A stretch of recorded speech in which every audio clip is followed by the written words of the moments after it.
నమస్కారం. నేను మహాదేవ్. విద్యా హక్కు చట్టం షెడ్యూలు. పాఠశాలలు విధిగా పాటించవలసిన నియమాలు.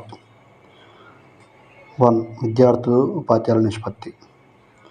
1 నుంచి 5వ తరగతి వరకు 60 మంది విద్యార్థులకు 2 ఉపాధ్యాయులు. 61 నుంచి 90 మధ్య విద్యార్థులు ఉంటే 3 ఉపాధ్యాయులు. 91 నుండి 120 మధ్య విద్యార్థులు ఉంటే 4 ఉపాధ్యాయులు. 121 నుండి 150 మధ్య విద్యార్థులు ఉంటే 5 ఉపాధ్యాయులు. 150 మందికి మించి పిల్లలు ఉంటే 5 ఉపాధ్యాయులతో పాటు 1 ప్రధానోపాధ్యాయుడు అదనంగా ఉండాలి.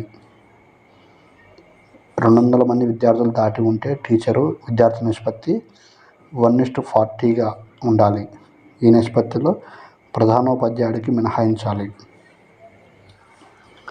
6 నుండి 8వ తరగతి వరకు ప్రతి ఒక్కరికి 1 ఉపాధ్యాయుడు ఉండాలి. ఇందులో సైన్స్, గణితం, 2 సాంఘిక శాస్త్రం, 3 భాషలకు ఒక్కొక్క ఉపాధ్యాయుడు ఉండాలి. ప్రతి 35 మంది విద్యార్థులకు 1 ఉపాధ్యాయుడు ఉండాలి. ఈ 3 తరగతులలో 100 మంది పిల్లలకు మించి ఉన్నప్పుడు అదనంగా 1 ప్రధానోపాధ్యాయుడు, కళా విద్యకి 1, ఆరోగ్య వ్యాయామ విద్యకు 1, పని అనుభవం విద్యకు 1 చొప్పున పార్ట్ టైం ఇన్స్ట్రక్టర్లను నియమించాలి.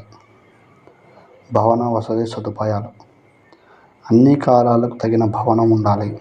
అందులో ప్రతి ఉపాధ్యాయునికి 1 తరగతి గదితో పాటు అదనంగా 1 ఆఫీస్ గది, స్టోర్ గది, ప్రధానోపాధ్యాయుడికి గది ఉండాలి.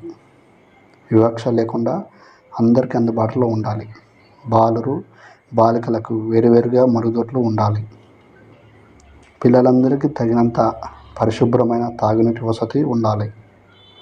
పాఠశాలలో మధ్యాహ్న భోజనానికి వంటశాల ఉండాలి. ఆట స్థలం ఉండాలి. పాఠశాల భవనం భద్రత కోసం ప్రహరీ గోడ లేదా ఫెన్సింగ్ ఉండాలి. 3.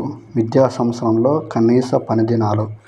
బోధనా సమయం 1 నుండి 5వ తరగతి వరకు 200 పని దినాలు ఉండాలి.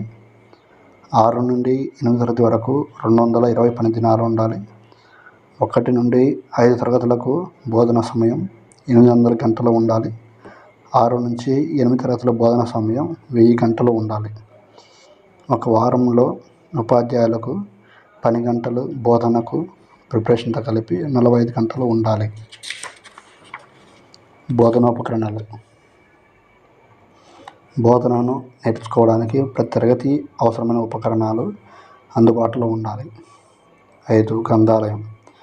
ప్రతి పాఠశాలలో 1 గ్రంథాలయం ఉండాలి. కథల పుస్తకాలతో పాటు వార్తాపత్రికలు, మ్యాగజైన్లు, అన్ని పాఠశాల విషయాల మీద పుస్తకాలు ఉండాలి. 6. క్రీడా సామాగ్రి.